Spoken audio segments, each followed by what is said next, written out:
Salut à tous. Je fais cette vidéo pour montrer l'origine de la propriété de Pythagore. Voilà. Qui dit que lorsqu'on a un triangle ABC et rectangle en A, alors BC au carré égale à A carré, AB carré plus AC du tout carré. C'est-à-dire, le carré de l'hypoténuse est égal à la somme des carrés des deux autres côtés, comme un triangle illustre. Donc ici, on va démontrer comment est-ce que ce théorème est arrivé, cette page a mis origine. Et pour démontrer ce théorème, il faut vraiment être en classe de seconde C, utiliser bien sûr le cours sur les vecteurs et bien sûr le produit scalaire. En utilisant ces deux notions, on peut facilement terminer cette propriété-là qui est donnée par Pythagore. Et bien sûr, le théorème, mais qu'on va utiliser pour démontrer celui de Pythagore, il s'appelle simplement le théorème d'Al-Kashi. Voilà, il faut dire que le théorème d'Al-Kashi est connu comme le théorème généralisé de Pythagore. Donc le théorème de Pythagore est juste un cas particulier du théorème de Palensino de Al-Kashi. Suivez bien la vidéo, on va faire cette démonstration en utilisant bien sûr les vecteurs et le produit scalaire entre deux vecteurs. Voilà.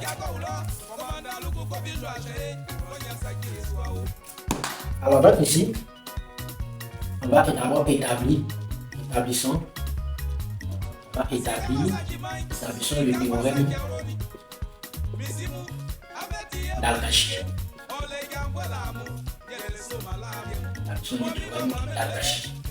C'est un peste de ce qui est discuté. Alors, qu'est-ce qu'on dit ici? D'abord, on va considérer un triangle ABC quelconque. C'est-à-dire, le théorème d'Al-Kashi, lui, il s'intéresse à toutes sortes de triangles. D'accord? Il s'intéresse à toutes sortes de triangles. Donc, nous, on considère un triangle ABC quelconque et on va utiliser maintenant la notion de vecteur, pourquoi pas, pour démontrer, pour d'abord établir ce théorème-là et bien sûr, voir le cas particulier qui aboutit au théorème de Pythagore. Alors, tout ce qu'on a à faire, c'est qu'en troisième, en classe de troisième, en faisant le cours de vecteurs, on a vu ce qu'on appelle la relation de Charles.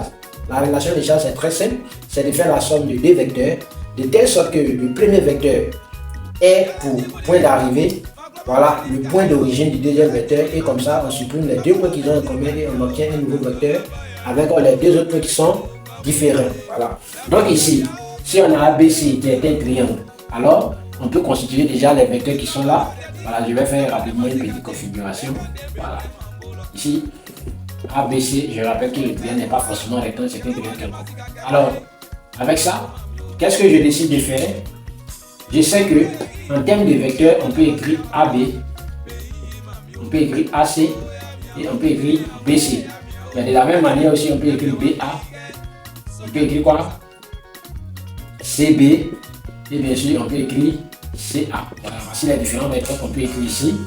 Donc, on a bien 6 vecteurs qui existent là déjà. Donc, qu'est-ce qu'on va essayer de faire? On va essayer d'utiliser les trois côtés puisque le théorème d'Al-Kashi permet de calculer les trois côtés tout comme le théorème de Pythagore. Alors, je vais par exemple m'intéresser au vecteur BC. Ok?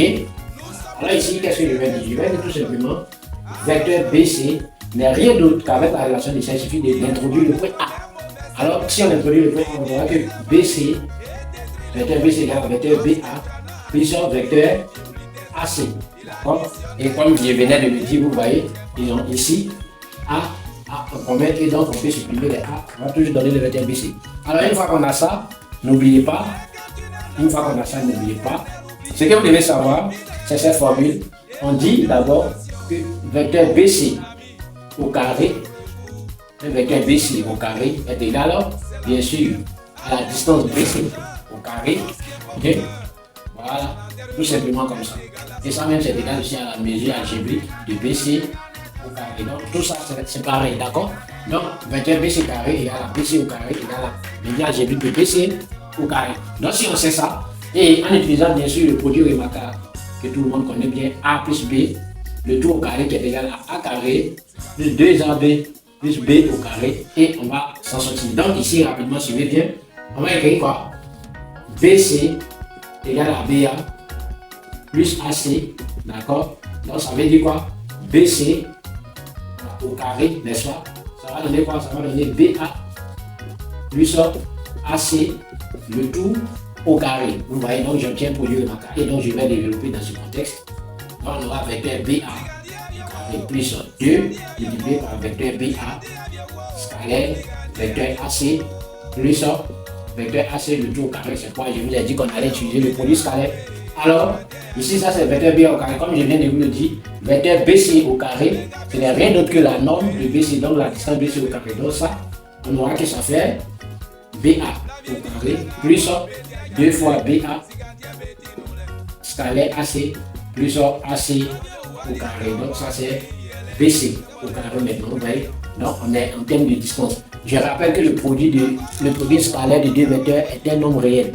D'accord? C'est un scalaire comme nous le disons. Ici, puisque BC, vous voyez, est un nombre réel, du coup, tout ce qui est ici est également un nombre réel. Ce n'est pas un vecteur, c'est un nombre réel, même si actuellement votre vecteur apparaît. Alors, tout ce que nous on a à faire, c'est maintenant utiliser le produit scalaire de deux vecteurs. Or, on sait que le produit scalaire de vecteur U, V égale à norme de U, voilà, égale à norme de U, multiplié par norme de V, d'accord, multiplié par cosinus de l'angle formé par U et V. Voilà, l'angle orienté. Est-ce que vous voyez? Donc voici cette formule, on va l'utiliser ici rapidement. Donc je vais BA carré, je vais faire plus AC carré plus 2 multiplié par AB. Sinon BA, vous voyez, la norme c'est BA multiplié par AC. D'accord, maintenant multiplié par l'angle qui les sépare. Attention, BA.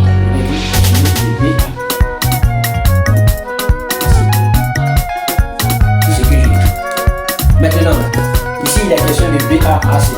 Vous savez, lorsqu'on faisait les angles, on dit pour qu'un angle de soit normal, la meilleure forme d'un angle de c'est d'avoir ABAC. C'est-à-dire les deux vecteurs du même point de départ. Mais quand dans notre cas ici, vous voyez que ici on a BA, là-bas on a AC, donc on peut se permettre d'écrire que ça, c'est-à-dire BA, puisque c'est égal à moins AB. AC. Misimwe, menyaza Jeswao. Minimwe, menyaza Jeswao. Ici, ça vous voyez, c'est difficile pour vous de trouver rapidement. Donc vous devez savoir à quoi ça correspond. Et on a dit ce qu'on appelle la représentation de vecteur. Donc ici, si moi je transforme comme celui-là, et l'autre est AC, je suppose que ici est quelque part ici. Sinon, l'autre produit, il est facile. Si c'est quelque part ici, vous voyez. Sikamazaki Mike, Sikamazaki Aroni. Donc ici, bien sûr, Misimu, Abeti Mwanike, Olega Mwalamu, Yele Somalade. Momi Mama Benulele, Nia Umane Malade. Voilà. Sonia Matenyo, Otionia, c'est pour toi qu'un copion. C'est en termes de relation de vecteur. Sinon, dans ce que j'ai ici, c'est que vecteur il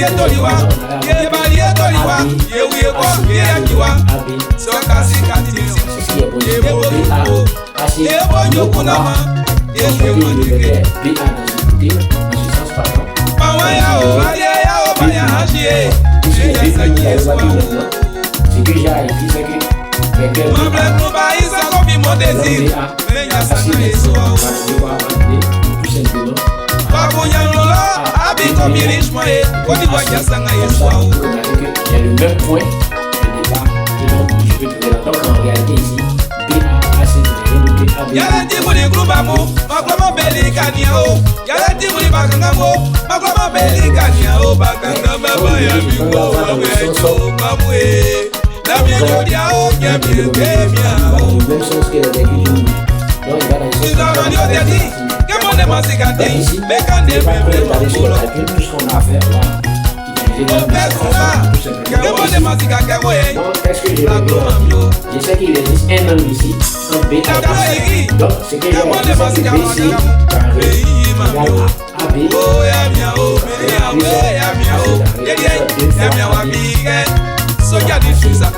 Continuer sur le nombre BA.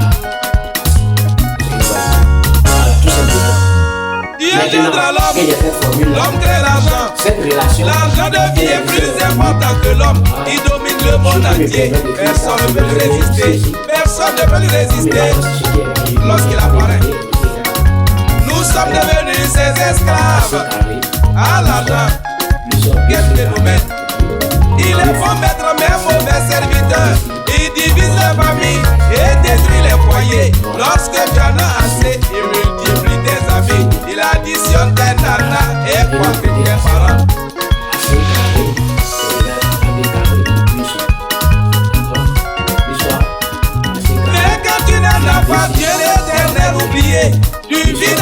tristesse et la désolation. Oh mon ami, ton seul recours, c'est la prière. À défaut de l'argent, lorsqu'un pauvre meurt, son enterrement est égal à son funérail.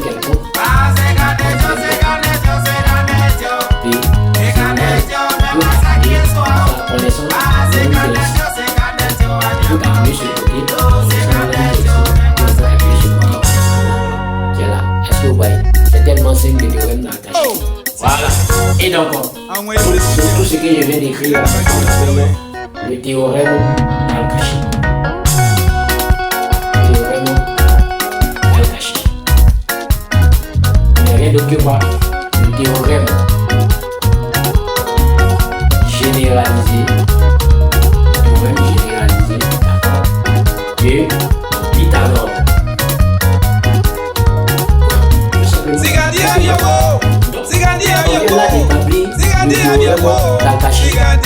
Pour calculer la longueur d'un côté du triangle, il suffit de connaître la longueur des deux autres côtés et connaître également la mesure de l'angle opposé au côté qu'on ne connaît pas. Est-ce que vous voyez?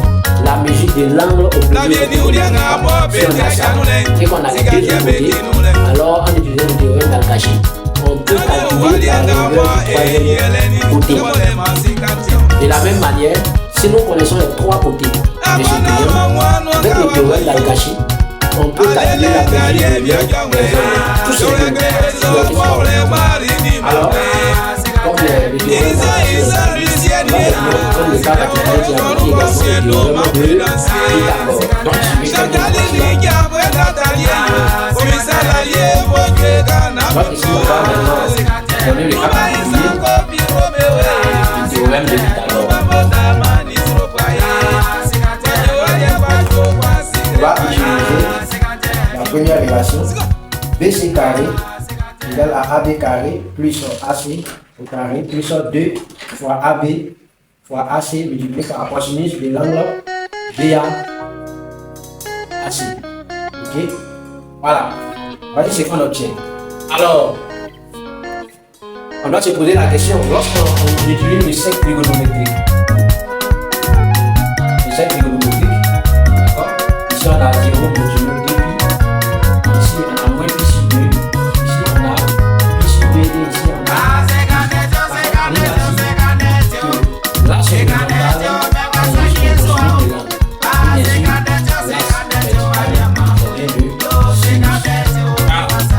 alors ici on s'intéresse au cosinus, alors on va regarder l'axe horizontal qu'on appelle l'axe de l'axe. Alors dans le cercle trigonométrique on appelle que le rayon. Donc ce qui signifie que le cosinus tout le temps compris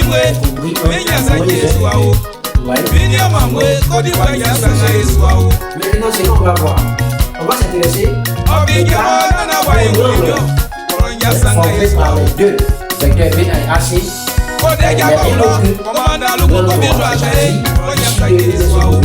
L'angle qui est à 90 degrés. Alors, si l'angle qui est entre les deux vecteurs là vaut 90 degrés, ça veut dire tout simplement que le lien que nous avons choisi qui était comme ça possède un angle de 90 degrés. Un angle, sinon un triangle qui possède un angle de 90 degrés est appelé triangle rectangle. Et il est impossible pour les deux autres angles de posséder la même mesure. Sinon, comme on a un triangle qui contient déjà 3 angles dessus, de sorte que les 3 angles soient supplémentaires, c'est-à-dire la somme de ces 3 angles vaut exactement 180 degrés. Donc si on a déjà les deux angles qui vont nécessairement les deux autres, voilà, leur somme sera également égale à 90 degrés dans ce contexte. Les deux angles sont, n'est-ce pas, complémentaires. Donc, si on a déjà un angle droit, c'est qu'on a affaire à un triangle rectangle. Et lorsqu'on a affaire à un triangle rectangle, on fait appel au théorème de Pythagore. Est-ce que vous comprenez?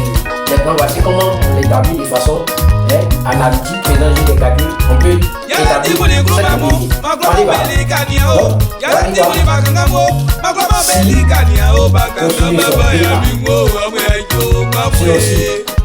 On y va.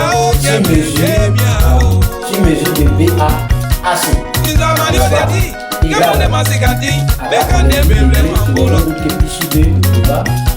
Voilà. Tout simplement, ou bien voilà, égal à plus 2, ou bien c'est égal, ou bien voilà, égal à moins plus 2. Donc vous devez savoir que la fonction cosinus est une fonction, n'est-ce pas, paire de moins pi à plus 2. C'est une fonction paire de moins pi à plus 2. Donc, cosinus de plus 2 est égal aussi à cosinus de moins plus 2, c'est ce que je vais expliquer par là. Alors, si mes B à c'est égal à la cosinus de donc c'est qui Dieu engendra cosinus de l'homme de l'argent. L'argent devient plus important que l'homme. Il domine le monde entier. Personne ne peut lui résister. Personne ne peut lui résister. Lorsqu'il apparaît, nous sommes devenus ses esclaves. À l'argent, il est bon d'être même mauvais serviteur. Il divise les familles et détruit les foyers. Lorsque tu en as assez, il multiplie tes amis. Il additionne tes talents et conduit tes parents. Donc, cosinus de B à AC est égal à cosinus de 90 degrés qui est égal à 0. Donc, si c'est égal à 0, mais quand tu n'as pas Dieu l'éternel oublié, tu vis la tristesse et la désolation. Oh, mon ami, ton seul recours, c'est la prière. À défaut de l'argent, lorsqu'un pauvre meurt, son enterrement est égal à son funérail. Ce qui signifie ici que B signifie on a le carré d'un côté du triangle est égal à la somme des carrés des deux autres côtés. Alors d'après la réciproque de la propriété de Pythagore, ce triangle-là est un triangle rectangle. Donc voilà comment on établit bien sûr le théorème de Pythagore lorsque le triangle est rectangle. Jusque-là, vous avez suivi mon raisonnement et que vous avez compris comment bien sûr